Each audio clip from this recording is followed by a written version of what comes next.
नमस्कार, मैं हूं पूजा सिंह और आप देख रहे हैं राजपथ उत्तर प्रदेश। दोस्तों, इस साल का आगाज हुआ 2025 का एक ऐसे भव्य आयोजन के साथ जिसके लिए दावे किए जा रहे थे कि इस आयोजन को लोग ताउम्र याद रखेंगे, इसकी यादों को संजो करके रखेंगे और भूल नहीं पाएंगे कभी, क्योंकि इसकी भव्यता का इतना ज़्यादा बखान किया गया। और मतलब ऐसा बताने और जताने में कोई कसर नहीं छोड़ी गई कि इससे पहले ना तो इतना भव्य आयोजन कभी हुआ है और आगे ना कभी होगा। बात कर रही हूं महाकुंभ 2025 की, जिसका आयोजन प्रयागराज में बड़ी धूमधाम के साथ, बड़े जोर शोर के साथ, बहुत बड़ी एक मार्केटिंग के साथ, ब्रांडिंग के साथ, एक पूरे कहना चाहिए जिस तरीके से इवेंट बनाया जाता है उस तरीके से उसकी भव्यता को दर्शाते हुए उसका आगाज हुआ, उसकी शुरुआत हुई। और सब कुछ धीरे धीरे ठीक ही चल रहा था जब कुंभ शुरू हुआ जनवरी के पहले हफ्ते से।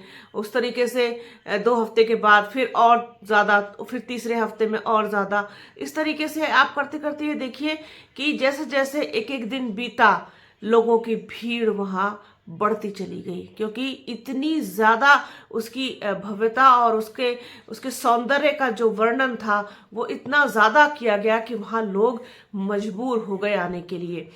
उनको लगा कि शायद इससे ज़्यादा खूबसूरत कुंभ उन्होंने कभी नहीं देखा और ना ही कभी वो देखेंगे, तो इसलिए वहाँ जाना चाहिए और प्रयागराज संगम पर डुबकी ज़रूर लगानी चाहिए और जितने भी हमारे पाप हैं वो शायद संगम में जाकर के धुल जाएं। एक ये तो विचारधारा होती है मन में, तो ये इस चीज़ को लेकर के लोग चल पड़े प्रयागराज की तरफ कुंभ में स्नान करने के लिए। लेकिन जैसे जैसे भीड़ बढ़ी, किसी ने ये नहीं सोचा था कि कुंभ की भव्यता पर एक ग्रहण भी लगने वाला है, एक ऐसा धब्बा जिसकी यादें, जिसकी कड़वी यादें बहुत सारे लोगों के मन में रह जाएंगी, एक टीस बन करके। जब जब उस घटना को याद करेंगे जख्मों में से खून ही रिसेगा। मौनी अमावस्या का दिन 29 जनवरी सुबह तड़के, 28 और 29 जनवरी की जो दरमियानी रात होती है, तब से भीड़ जो बढ़ना शुरू हुई संगमनोस की तरफ, झूसी की तरफ और दूसरी कई जगहों पर, वहां पर भगदड़ जैसे हालात हो गए। कई लोगों की जान चली गई, कई लोग घायल हो गए और कई लोग लापता हो गए। आज तक भी उनका कोई पता नहीं है। ये चीज कभी ना भूलने वाली। और अभी हाल में ही जैसा कि आपने देखा कि नई दिल्ली रेलवे स्टेशन पर जो कुछ भी हुआ, किस तरीके से भगदड़ मची। ट्रेन प्रयागराज की तरफ जाने के लिए आने वाली थी और यात्रीगण, श्रद्धालु सभी लोग उसका इंतजार कर रहे थे और अचानक से प्लेटफॉर्म बदल दिया जाता है। जैसे अनाउंसमेंट होता है, लोग एक प्लेटफॉर्म से दूसरे प्लेटफॉर्म की तरफ भागते हैं, बेतहाशा भागते हैं, क्योंकि भीड़ हद से ज़्यादा थी और वहाँ पर हादसा हो जाता है। वहाँ पर भी कई लोगों की जान चली जाती है और बड़ी संख्या में लोग घायल हो जाते हैं। अपनों से बिछड़ने का दर्द क्या होता है, ये उनसे बेहतर ना तो कोई जान सकता है, ना समझ सकता है और ना बता सकता है। तो कुंभ से जुड़ी हुई यादें, कुंभ से जुड़े हुए किस्से, कहानियां, सब कुछ जो हम बचपन से सुनते आए और जिस तरीके से हमने इस बार परिलक्षित होते हुए देखा उस चीज को अपनी आंखों से, कि सब कुछ पलट के रख दिया गया, बिल्कुल उलट, विपरीत। कुंभ जो है अपनी कहना चाहिए अलौकिक सुंदरता के लिए जाना जाता था। एक ऐसा संगम, संगम तो वहां है ही है ऑलरेडी, 3 नदियों का, गंगा, जमुना, सरस्वती, लेकिन इसके साथ साथ संगम होता था वहां पर पूरी संस्कृति का, तमाम तरीके की अलग अलग जो विधाएं हैं, हमारे धर्म से जुड़ी हुई, सनातन धर्म से जुड़ी हुई, प्रयागराज से जुड़ी हुई, हिंदू धर्म से जुड़ी हुई, वो सब एक जगह देखने को मिलती थी। कोई किसी अखाड़े से है तो कोई किसी अखाड़े से है, कोई महाराष्ट्र से आया है तो कोई केरला से आया है। इस तरीके से तमाम, मतलब हर छटा के रंग वहां पर देखने को मिलते थे। कुंभ, कुंभ जिसे कहते हैं। और मेलों में बिकने वाले सामान, मेलों नदी के किनारे जो लगते हैं वो छोटे छोटे रेडी बाजार वो सब, लेकिन इस बार भीड़ ने ऐसा कुछ भी नहीं हुआ। अब एक मन में सवाल उठता है कि अभी और क्या क्या देखना बाकी है कुंभ में। हमने कुंभ की भव्यता देखी, हमने कुंभ की सुंदरता देखी, हमने कुंभ की भीड़ देखी, बेतहाशा भीड़ देखी, आदमियों का रेला देखा चलते हुए।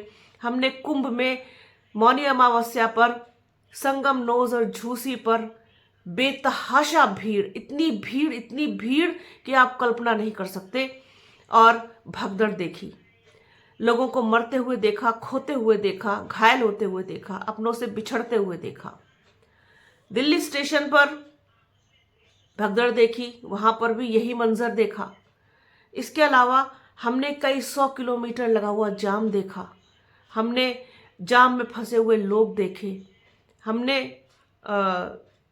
और बहुत सारी चीजें ऐसी जो इस वक्त शायद मेरे जहन से निकल रही हो। हमने लोगों को 1 रुपए का सामान 10 रुपए में बेचते हुए देखा। इस कुंभ में लोगों ने वो एक्सपीरियंस कर लिया, पैदल चलते हुए लोगों ने जो अनुभव किया वो शायद उस चीज को सारी जिंदगी नहीं भूल पाएंगे। कई कई किलोमीटर लोग 15, 16, 20, 25, 30 किलोमीटर तक लोग पैदल चले, बसों से उतर कर, क्योंकि बसें रेंग रही थी तो बसों से उतर के पैदल चले। तो ये जो सारे अनुभव हैं जिंदगी के, उनको शायद याद रहेंगे हमेशा। अब इससे आगे बढ़ते हैं। इतनी ज्यादा भीड़ बढ़ गई कि जो संगम का पानी है वो दूषित होने लग गया। कई नमूने लिए गए, उसके सैंपल लिए गए, जिसमें बहुत सारी ऐसी चीजें जो इंसान का, जानवरों का जो मलमूत्र होता है वो उसमें पाया गया। तो ये कहीं ना कहीं एक बड़ी बीमारियों को और बहुत सारे और दूसरी चीजों को न्योता देने जैसा ये चीज। इसके अलावा एक और नई चीज कुंभ में देखने को मिल रही है, बहुत ही ज्यादा, जिसे कहना चाहिए शर्मनाक हरकत कह लीजिए, गंदी हरकत कह लीजिए, दूषित मानसिकता के जो लोग हैं उनकी ये हरकत है, और वो इस तरीके से इतने घृणित कार्य को अंजाम दे रहे हैं। महिलाओं के वीडियोस बना रहे हैं, जो महिलाएं संगम घाट पर कपड़े बदलती हैं, नहाती हैं, उनके वीडियोस बनाए जा रहे हैं और बेचे जा रहे हैं।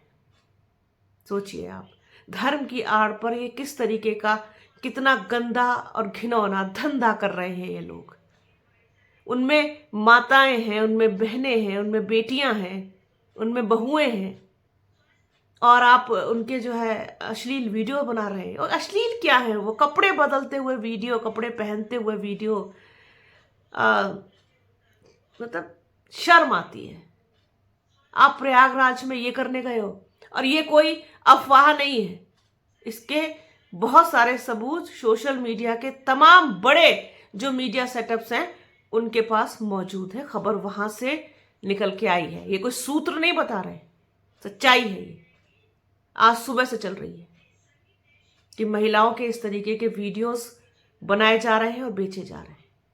तो अभी और क्या क्या देखना बाकी है कुंभ में? भगदड़ देख ली, लोगों का मरना देख लिया, कई 100 किलोमीटर लगता हुआ जाम देख लिया, अव्यवस्थाएं देख ली, महिलाओं के नंगे वीडियोस देख लिए, कपड़े बदलते हुए के वीडियो देख लिए, और दूषित पानी देख लिया। तो अभी और क्या देखना बाकी है? वरिष्ठ एक रिटायर्ड आईपीएस अधिकारी हैं ध्रुव गुप्त सर, उनकी वॉल पर मैंने उनका एक राइटअप देखा, उनका एक पोस्ट देखा जो कुंभ से रिलेटेड था। ध्रुव गुप्त सर हैं, रिटायर्ड आईपीएस अधिकारी। ये देखिए, अगर आप लोगों को दिख रहा हो, ये इस तरीके से है, उनका पोस्ट है। उन्होंने बड़ा खूबसूरत राइटअप लिखा है, बहुत सुंदर, सच्चाई बयां करता हुआ। लगेगा बहुत लोगों को, चुभेगा, लेकिन सच है, कड़वा है, क्योंकि सच है तो कड़वा ही होगा। वो लिखते हैं कि कितनों की जान लेगा महाकुंभ। ये उन्होंने जो दिल्ली में भगदड़ हुई थी स्टेशन पर, उसके बाद लिखा था। प्रयागराज में गंगा, यमुना और अदृश्य सरस्वती के संगम पर स्नान हजारों सालों से हमारी धार्मिक और सांस्कृतिक परंपरा का हिस्सा रहा है। बस ये बात समझ नहीं आती कि यह स्नान 6 साल बाद, 12 साल बाद या 144 साल बाद के किसी खास मुहूर्त या माह में ज्यादा पवित्र या मोक्षदायी कैसे हो जाता है? हजारों सालों पहले अगर किसी कथित अमृत घट की कुछ बूंदें संगम में गिरी थी, तो क्या उन कुछ बूंदों का अस्तित्व आज तक बचा रहा होगा? बचा है तो हमेशा ही बचा ही रहता होगा, या किसी खास मुहूर्त में प्रकट होता है और उसके बाद लुप्त हो जाता है? आस्था अच्छी बात है, लेकिन आस्था जब अंधविश्वास का रूप धर लेती है तो वही होता है जो संगम घाट और रेलवे स्टेशनों पर भगदड़, सड़क दुर्घटनाओं और अग्निकांडों के रूप में लगातार हो रहा है। सरकार, मीडिया, कर्मकांडियों के प्रचार के बहकावे में कृपया नहीं आए। अभी जो हो रहा है वो भेड़ चाल के सिवा कुछ नहीं। संगम में स्नान 26 फरवरी के बाद भी कभी भी हो सकता है, कुछ ज्यादा शांति और आराम से। आस्था या भक्ति का कोई मुहूर्त नहीं होता। बहुत सुंदर बात लिखी उन्होंने कि आस्था और भक्ति का कोई शुभ मुहूर्त नहीं होता। इस आपाधापी के गुजर जाने के बाद भी वही संगम रहेगा, और अगर अमृत की बूंद जैसी कोई चीज होती है तो वह भी।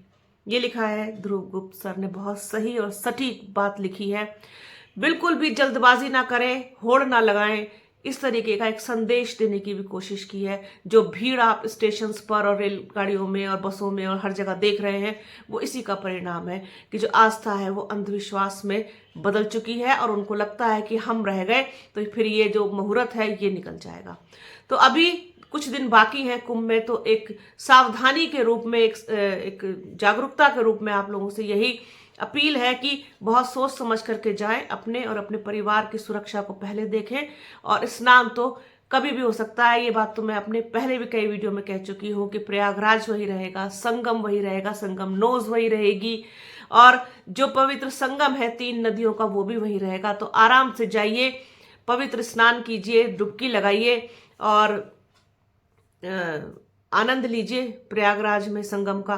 तो ये सारी चीजें हैं जिनका महत्व वही लोग समझ सकते हैं जिनको ये लगता है कि हाँ, जो मतलब अंधविश्वास है वो कहीं ना कहीं हावी हो रहा है, और जो वास्तव में आस्था की चीज है उसको हम कहीं पीछे छोड़ दे रहे हैं। तो ये सोचा कि इस पर बात की जाए, इस पर चर्चा की जाए, क्योंकि अभी कुछ दिन बचे हैं इसमें कुंभ में, और शांतिपूर्वक तरीके से सब कुछ हो जाए, निपट जाए, और कोई अफवाह नहीं फैलाई, हमने कोई गलत बात नहीं की। जो कुछ वहां हुआ है वो सब कुछ सोशल मीडिया पर, तमाम प्लेटफॉर्म्स पर वायरल है, आप जा करके वहां पर देख सकते हैं। ना ही हमने कोई गलत बात की है, ना ही हमने किसी के खिलाफ कुछ बोला है, कुछ नहीं। कुछ तस्वीरें हैं इस वीडियो के अंत में जो सच्चाई और ज्यादा बयां करेंगी, वो भी आप जरूर देखिएगा। और बने रहिए हमारे चैनल के साथ। हमारे चैनल को लाइक कीजिए, शेयर कीजिए, सब्सक्राइब कीजिए, बेल आइकन घंटी जैसी आकृति जरूर दबाइएगा, जिससे कि आने वाले वीडियो का नोटिफिकेशन आपको मिल सके। वीडियो को प्लीज पूरा देखिएगा, ज्यादा से ज्यादा शेयर कीजिएगा। अपना और अपनों का बहुत ख्याल रखिए। जल्द मिलूंगी आपसे एक नए वीडियो में, एक नए मुद्दे के साथ, एक नई चर्चा में। तब तक के लिए जय हिंद।